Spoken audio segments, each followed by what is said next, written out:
కొద్ది క్షణాల్లోనే విమానం టేకాఫ్ అయిన కొద్ది క్షణాల్లోనే అత్యంత ఘోరమైన ప్రమాదం జరిగింది. వందల కుటుంబాల్లో తీవ్ర విషాదాన్ని నింపింది. అసలు ఈ ప్రమాదం జరగడానికి కారణాలు ఏమై ఉంటాయనే ఒక ప్రశ్న అందరిలో తలెత్తుతుంది. దీనికి సంబంధించి మనతో మాట్లాడడానికి ఇవాళ మనకి అందుబాటులో ఉన్నారు మాజీ air force officer Suresh Reddy garu. Good evening Suresh Reddy గారు. అంటే టేక్ ఆఫ్ అయిన కొద్దిసేపటికే ప్రమాదం జరిగింది అని అంటే విమానం కండిషన్ ఎట్లా ఉంది అనేది అనేక క్వశ్చన్స్ రేజ్ అవుతున్నాయి. కానీ ఆ కండిషన్కి సంబంధించి ఎటువంటి డౌట్లు పెట్టుకోవద్దని అధికారుల నుంచి ఒక క్లారిఫికేషన్ వస్తుంది. కానీ ఏం జరిగి ఉంటుందంటారు?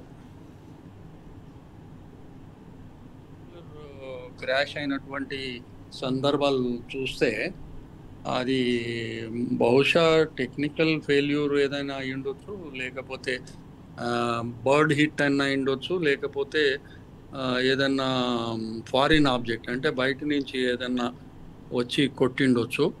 మెయిన్గా ఇంజన్లు ఫెయిల్ అయిపోతే మొత్తం ఎయిర్ క్రాఫ్ట్ దాని థ్రస్ట్ అంటే పవర్ పోద్దండి, ముంగడికి పోయే ఏదైతే ఫోర్స్ ఉంటుందో అది పోద్ది.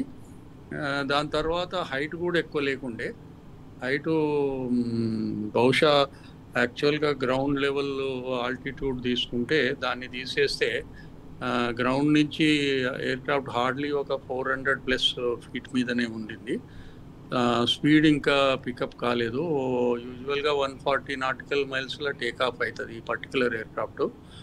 అయితే దానికి ఇంకా టేకాఫ్ అయ్యి ఒక స్పీడ్ కానివ్వండి, ఆల్టిట్యూడ్ కానివ్వండి, అది రాని పక్షంలో దాన్ని గ్లైడ్ చేసి ల్యాండ్ చేయడానికి ఆస్కారం చాలా తక్కువ. స్పెషల్గా ఈ టైప్ ఆఫ్ ఎయిర్క్రాఫ్ట్ అది ఇంకొక అంత ఈజీగా గ్లైడ్ చేసి ల్యాండ్ చేసేటట్టుగా లేదు. ప్లస్ అక్కడ ఉన్న పరిస్థితులు కూడా అంత టౌన్షిప్ ఉంది కాబట్టి బిల్డింగ్స్ కానీ చెట్లు కానీ పెద్ద పెద్దవి అడ్డం వచ్చినాయి. దానివల్ల పైలట్కి టోటల్గా కంట్రోల్ లేని పరిస్థితి ఉన్నట్టుగానే తెలుస్తుంది. అప్పటికీ ఆయన మేడే అని చెప్పి ఏదైతే ఎమర్జెన్సీ కాల్ ఇస్తారో స్టాండర్డ్గా ఏవియేషన్లో అది కూడా ఇచ్చి ఉన్నాడు. కాబట్టి ఆయన ట్రై చేసి ఉండొచ్చు, కానీ హార్డ్లీ ఆయనకు 3-4 మినిట్స్ కంటే ఎక్కువ ఛాన్స్ లేకుండే. అందువల్ల ఈ ఎయిర్క్రాఫ్ట్ చాలా పకడ్బందీ అయిన ఎయిర్క్రాఫ్ట్, పెద్ద ఫ్యాటల్ యాక్సిడెంట్స్ ఇప్పటిదాకా దానికి హిస్టరీ లేదు. అయితే కొన్ని మెటీరియల్స్ ఏదైతే మ్యానుఫ్యాక్చరింగ్లో యూజ్ చేసినారో అల్యూమినియం కానివ్వండి, టైటానియం కానివ్వండి, అటువంటి వాటిలల్లో కొంచెం తప్పులు ఉన్నాయని ఇనిషియల్గా సందేహాలు ఉండే. కొంత ఇటలీ నుంచి లేకపోతే KLM ఎయిర్లైన్స్ నుంచి కూడా కొన్ని టెక్నికల్ ఇష్యూస్ మీద వీళ్ళ మీద అబండాలు వేసిన పరిస్థితులు ఉన్నాయి. ఒకసారి ఎయిర్క్రాఫ్ట్ పార్కింగ్లో ఉన్నప్పుడే నోస్ కొలాప్స్ అయిపోయి కింద పడడం జరిగింది, నోస్ గ్రౌండ్కి టచ్ అయింది. ఇటువంటివి అయినాయి. కానీ ఇంకొకసారి ఎయిర్క్రాఫ్ట్ ఈ పర్టికులర్ ఎయిర్క్రాఫ్ట్ ఫ్లై అవుతున్నప్పుడు సడన్గా ఆల్టిట్యూడ్ లూజ్ అయిన పరిస్థితి కూడా ఒకసారి అయ్యింది. కాకపోతే ఈ ఫ్యాటల్ యాక్సిడెంట్ ఈ విధంగా జరగడం ఈ పర్టికులర్ 787-8 ఏదైతే ఎయిర్క్రాఫ్ట్ ఉందో బోయింగ్ది, దీంట్లో ఇదైతే ఫస్ట్ టైము. దీని ఇంజన్ కూడా చాలా పకడ్బందీగా ఉన్న ఇంజనే, చాలా పటిష్టమైన, చాలా ఏండ్లకెళ్ళి ఉన్నటువంటి Rolls Royce Trent 1000 high bypass turbine engine ఇది. దీనికి చాలా డిమాండ్ కూడా ఉంది వరల్డ్ వైడ్గా ఎయిర్క్రాఫ్ట్ మ్యానుఫ్యాక్చరర్స్ నుంచి. కాకపోతే ఈ పైలట్ కూడానేమో దరిదాపు 8000 పైచలకు ఆయనకి ఫ్లయింగ్ ఎక్స్పీరియన్స్ ఉంది. అయితే దాంట్లో హ్యూమన్ ఎర్రర్ ఉందా అనే దానికి ఆస్కారం కనిపించడం లేదు. వెదర్ కండిషన్స్ అయితే బాగానే ఉన్నాయి. ఒకటింటికి మంచిగా క్లియర్ వెదరే ఉన్నది. ATC కూడా మిస్గైడ్ చేసిందంటే దానికి కూడా పెద్ద ఆస్కారం లేదు ఇక్కడ. ఉంటే ఇప్పుడు ఒకటే బర్డ్ హిట్ కానివ్వండి, ఫారిన్ ఆబ్జెక్టు వచ్చి హిట్ చేయడం కానివ్వండి, టెక్నికల్ ఫెయిల్యూర్ కానివ్వండి, ఈ మూడిట్లనే దీంట్లో ఏదన్నా ఒకటి ఉంటుంది. అయినా కూడా ఇప్పుడు కొత్త ఎయిర్క్రాఫ్ట్లో అంతా చాలా సిస్టమ్ అంతా ఫ్లయింగ్ కానివ్వండి, టేకాఫ్ ల్యాండింగ్లో కూడా పైలట్ మాన్యువల్ ఫ్లయింగ్కు కంటే దానికి దోహదపడేది టెక్నికల్గా కంప్యూటర్ సిస్టమ్స్ ఉంటాయి. అవి కూడా ఒక్కోసారి టేక్ ఓవర్ చేస్తాయి. అండ్ ఆల్టర్నేటివ్స్ ఉంటాయి. ఒక సిస్టమ్ ఫెయిల్ అయినప్పుడు ఎయిర్క్రాఫ్ట్లో సెకండ్ థర్డ్ అట్లా స్టాండ్ బై సిస్టమ్స్ కూడా ఉంటాయి. అవన్నీ కూడా ఫెయిల్ అయ్యి ఆయన మాన్యువల్గా కూడా చేసేటట్టు కూడా లేకుండా ఉన్న పరిస్థితి అంటే ఏదో దారుణంగా టెక్నికల్గానే ఫెయిల్ అయి ఉండొచ్చు, లేకపోతే అవుట్ సైడ్ ఇంజన్స్ టోటల్గా ఇదైపోయిండొచ్చు, స్టాప్ అయినాయి. అది 2 ఇంజన్లు ఒక్కసారి అవ్వడం అని అంటే బర్డ్స్ ఒక సైడ్ కొట్టవచ్చు, కానీ 2 సైడ్లు ఒకటేసారి కొట్టిందంటే కూడా ఎస్. దానికి కూడా అనుమానం వస్తుంది. ఇంకోటి ఫారిన్ ఆబ్జెక్ట్ కూడా ఇంజన్లో తగిలితే కంప్రెసర్ బ్లేడ్స్ డ్యామేజ్ అయ్యి, దాని తర్వాత టర్బైన్ బ్లేడ్స్ డ్యామేజ్ అయ్యి అంత కావడానికి చాలా సెకండ్లు పడుతుంది. అయినప్పటికీ కూడా అంత ఛాన్సు 2 ఇంజన్లు అవ్వడం అనేది అయితే కొంచెం డౌట్ఫుల్లే ఉన్నది అయితే పరిస్థితి. సురేష్ రెడ్డి గారు అంటే టెక్నికల్ ఫెయిల్యూరే అయి ఉంటే కనుక అంటే టేక్ ఆఫ్ కంటే ముందు అన్నీ కూడా క్రాస్ చెక్ చేసుకుంటారు, అన్నీ సరిగ్గా ఉన్నాయా లేదా అని చూసుకుంటారు. మరి ఎక్కడ లోపం జరిగి ఉండొచ్చు? ఇంతకుముందు ఇప్పటి వరకు మీరు అనలైజ్ చేసిండ్రు అంటే చాలా అంశాలు, మరి ఇది కాదు అనుకున్నప్పుడు కారణం ఏదై ఉండొచ్చు అనేది ఇప్పుడు ఒక అంటే అది ప్రధానమైన ప్రశ్న తేలాలంటే అవుతుంది. అమ్మా అక్కడ ఇప్పుడు ఏదైతే ఇన్వెస్టిగేషన్ చేస్తారో దాంట్లో ఐ విట్నెస్లు తీసుకుంటారు, ఎయిర్ ట్రాఫిక్ కంట్రోల్ వాళ్ళది డేటా తీసుకుంటారు, బ్లాక్ బాక్స్ నుంచి సమాచారం తీసుకుంటారు, ప్లస్ ఎన్నో వేరే విధాలుగా కూడా ఉన్నటువంటి కండిషన్స్ని వాళ్ళ ముంగడ పెట్టుకొని దాన్ని అనలైజ్ చేస్తారు వాళ్ళు. అప్పుడు కానీ ఇదంతా తేలదు. మనము ఇంకోటి ఏమంటే ఈ గ్రౌండ్లో ఏదైతే క్రాష్ అయి పడినటువంటి మెటీరియల్స్ ఉంటాయో వాటిని కూడా forensic analysis, testings, scientific analysis అవుతుంది. మెటీరియల్ ఏ విధంగా ఫెయిల్ అయింది అనేది కూడా బ్యాక్వర్డ్ ఇంటిగ్రేషన్లో పోయి ఏ విధంగా అయ్యిండొచ్చు అనేది కూడా ఇప్పుడు తీయగలిగే టెక్నాలజీ మన దగ్గర ఉంది. అవన్నీ వచ్చినప్పుడు నిజంగానే అది ఖచ్చితంగా వాటిని బయట పెట్టరా అనేది వేరే సంగతి. కానీ వాటి వల్ల అయితే తెలుస్తుంది ఏ విధంగా ఫెయిల్యూర్ అయింది అనేది. ఈ ఎయిర్క్రాఫ్ట్ మాత్రము మంచి పకడ్బందీ అయిన ఎయిర్క్రాఫ్టే. అమెరికన్ ఎయిర్లైన్స్ వాడుతుంది, జాపనీస్ ఎయిర్లైన్స్ వాడుతుంది, మనం కూడా వాడుతున్నాము. ఈ విధంగా క్రాష్ అయింది మాత్రం ఇది ఫస్ట్ టైం అయింది. ఎన్నో ఇంకోటి ఏమవుతుందంటే ఇటువంటి ఎయిర్క్రాఫ్ట్లు క్రాష్ అయ్యి అది దాని ఏ విధంగానైతే ఫ్లైట్ పాత్ చూస్తే అది ఏదైతే డిసెండ్ అవుతున్న పాత్ చూస్తే సడన్గా నోస్ డైవ్ కూడా కాలే, అది గ్లైడే అవుతుంది. గ్లైడ్ అవ్వకుండా మధ్యలో లో ఆల్టిట్యూడ్కు హార్డ్లీ 400 ఫీటే ఆయనకు ఉండే ఛాన్సు. దాంట్లో టౌన్షిప్ వచ్చింది, చెట్లు కానివ్వండి, బిల్డింగ్స్ కానీ వచ్చినాయి, అవి డెఫినెట్గా తగులుతాయి. తగిలినప్పుడు దాంట్లో విపరీతమైనటువంటి ఫ్యూయల్ ఉంటుంది. ఇది స్టార్టింగ్ కాబట్టి వీడికెళ్ళి దరిదాపు ఒక 9 గంటల ప్రయాణం ఉంది లండన్ చేరడానికి. దానికి 1,00,000 కేజీల ఫ్యూయల్ ATF కూడా ఉంటుంది. ఇటువంటి ఎయిర్క్రాఫ్ట్ అది దన్నున బర్స్ట్ అయినప్పుడు అది ఆ ఫ్లేమ్తోనే చచ్చిపోతారు, ఆన్ ద స్పాట్ ఫ్రై అయినట్టు అయిపోతారు. ఇప్పుడు తెలుస్తుంది ఏంటంటే ఒకవేళ ఇటువంటి ఎయిర్క్రాఫ్ట్ యాక్సిడెంట్లా ఎటువంటి ఎయిర్క్రాఫ్ట్ అయినా యాక్సిడెంట్స్ అయినప్పుడు సేవ్ అవుతారు, సర్వైవ్ అవుతారు అంటే టేల్ ఎండ్లో ఉన్న వాళ్ళకి ఆస్కారం ఉంటుంది. టేల్ ఎండ్లో కొంచెం ఇంపాక్ట్ తక్కువ ఉంటుంది. అది కొంచెం ఈ ఫైర్తోని కానివ్వండి, ఇంపాక్ట్తోని కానివ్వండి సేవ్ అయ్యి యాక్సిడెంట్లతోని సేవ్ అయ్యే అవకాశం ఉంటుంది, గ్రౌండ్ లెవెల్లో కానివ్వండి, ఫ్లైట్లో కానివ్వండి. ఇప్పుడు తెలుస్తుంది ఏంటంటే ఎవరో ఒక అతను రమేష్ అనే అతను కూడా ఒక్కటే పర్సన్ సేవ్ అయింది అన్నట్టుగా తెలుస్తుంది. బహుశా ఆయనకి టేల్ ఎండ్లు ఉన్న వాళ్ళే సర్వైవ్ అవుతారు యూజువల్గా. అయితే వేరే వాళ్ళ కారం తక్కువ అయి ఉంటే అది అదృష్టం వారిది, వేరే వాళ్ళది చాలా దారుణమైన అటువంటి సంఘటన ఇది. పరివారాలకి చాలా, ప్లస్ మనకు కూడా ఏవియేషన్ యూజ్ చేసే వాళ్ళకి కూడా చాలా దారుణమైనటువంటి సంఘటన ఇది. అయితే సురేష్ రెడ్డి గారు అంటే ఇంతకుముందు మీరు హైట్ గురించి కూడా మెన్షన్ చేసిండ్రు, అంటే మరీ ఎక్కువ ఎత్తుకు కూడా పోలేదు అని, అండ్ టేక్ ఆఫ్ అయిన 3-4 నిమిషాల్లోనే మొత్తం జరిగిపోయిందని. అంటే ఇప్పుడే విమానం అప్పుడే టేక్ ఆఫ్ అయింది కాబట్టి ఒక ప్రమాదం జరుగుతుంది అని సైకలాజికల్గా కావచ్చు ముందస్తుగా అలర్ట్గా ఉండకపోవడం వల్ల ఏమీ చేయలేకపోయినరు అని అనుమానపడాల్సిన అవసరం ఉందా? లేదండి, అటువంటిది ఉండదు. టేక్ ల్యాండింగ్ అప్పుడు కెప్టెన్ కానివ్వండి, కో పైలట్ కానివ్వండి చాలా అలర్ట్గా ఉంటారు. చాలా అంటే చాలా అలర్ట్ ఉంటారు, టోటల్లీ కాన్సన్ట్రేట్ చేస్తుంటారు, వాళ్ళని డిస్టర్బ్ కూడా చేయరు. క్యాబిన్ లాక్ ఉంటుంది, డోరు. ఆ టైంలో వాళ్ళు ఎటువంటి వేరే విధానంగా డైవర్ట్ గారు. ప్లస్ వాళ్ళకి తెలుసు ప్రొసీజర్స్ తెలిసి వాళ్ళు కూడా యాక్షన్స్ తీసుకున్నాళ్ళు కూడా. ఇంకోటి ఆటోమేటిక్గా కూడా యాక్షన్స్ అయ్యే అవకాశం ఉంది. స్టాండ్ బైస్ ఎన్నో ఉంటాయి. కంప్యూటర్ సిస్టమ్స్ ఫెయిల్ అయ్యి అన్ని ఫెయిల్ అయితే తప్పితే చెప్పలేము. ఈ ఇప్పుడు ఉన్నటువంటి మోడర్న్ ఎయిర్క్రాఫ్ట్లల్లో పుల్లీ సిస్టమ్ లేదు, కేబుల్స్ అటువంటి మాన్యువల్ చైన్స్ లింక్స్ ఉండవు. ఇప్పుడు అన్నీ కూడా ఫ్లై బై వైర్ టైప్. ఇవన్నీ అవన్నీ కూడా మోటార్స్తోని ఆపరేట్ అయ్యేది, సెన్సార్స్తోని ఇన్ఫర్మేషన్ తెలుస్తుంది. దాంతో కంప్యూట్ అయిపోయి కంప్యూటర్ సిస్టమ్ కానివ్వండి, వేరే తిరిగి అనాలిసిస్ కానివ్వండి, ఇండికేటర్స్ కానివ్వండి, ఆ విధంగానే ఉంటుంది.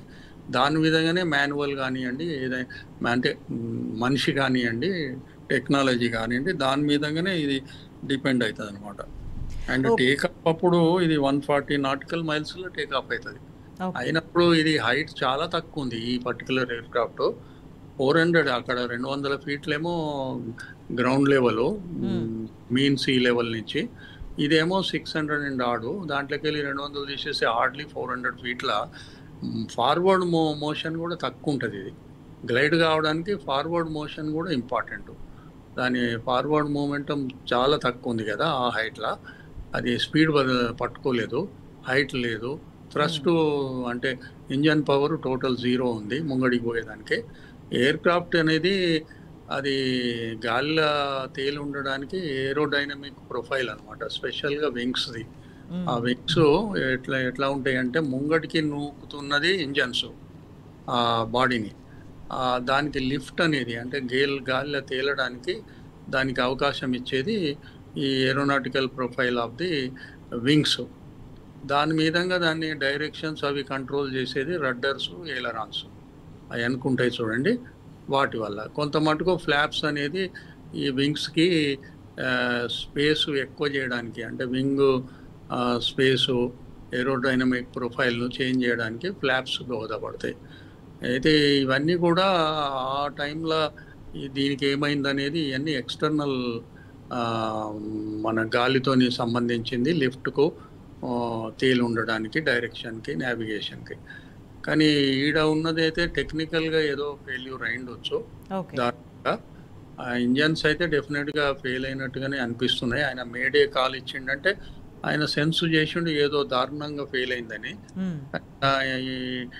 గ్రౌండ్ నుంచి కంట్రోల్ చేసి దాన్ని ఆటోగా మిజైల్స్నో లేదా స్పేస్ క్రాఫ్ట్నో తీసుకురావచ్చు, కానీ దీనికి ఎయిర్క్రాఫ్ట్కు బయట నుంచి కంట్రోల్ అంత ఈజీగా చేయలేదు. మళ్ళీ గ్రౌండ్ నుంచి అడ్వైజ్ ఇవ్వడమే తప్ప లోపల ఉన్నోనికే ఎక్కువ కంట్రోల్ ఉంటుంది దానికి. డ్రీమర్ అని 787-8 ఎయిర్క్రాఫ్ట్ డ్రీమర్ అనేది చాలా మంచి ఎయిర్క్రాఫ్ట్. ఇది 2400 దీన్ని తయారు చేసిండ్రు. 2011 నుంచి కమర్షియల్ యూజ్లో ఉన్నది ఇది. అండ్ దీని రేంజ్ కూడా చాలా పెద్ద రేంజ్ అండి, 13,000 కిలోమీటర్లు ఒక్కసారి ఎగురితే పోయే అవకాశం ఉంది దీనికి. స్పీడ్ కూడా పెద్ద ఎక్కువ ఏం లేదు, 900 ఆడ్ కిలోమీటర్ స్పీడే పర్ అవర్ ఇది పోతుంది. దానికి ఇది అనాలిసిస్ చేస్తే కానీ తెలియదండి. ఫెయిల్యూర్స్ అనేది ఎన్నో విధాలుగా అవుతుంటుంది. Body hit, technical failure, foreign object, weather conditions problem ఉంటే, ఎర్రర్ లేదా ఏటీసీ వాళ్ళు మిస్మేనేజ్ చేస్తే కూడా అవుతుంది.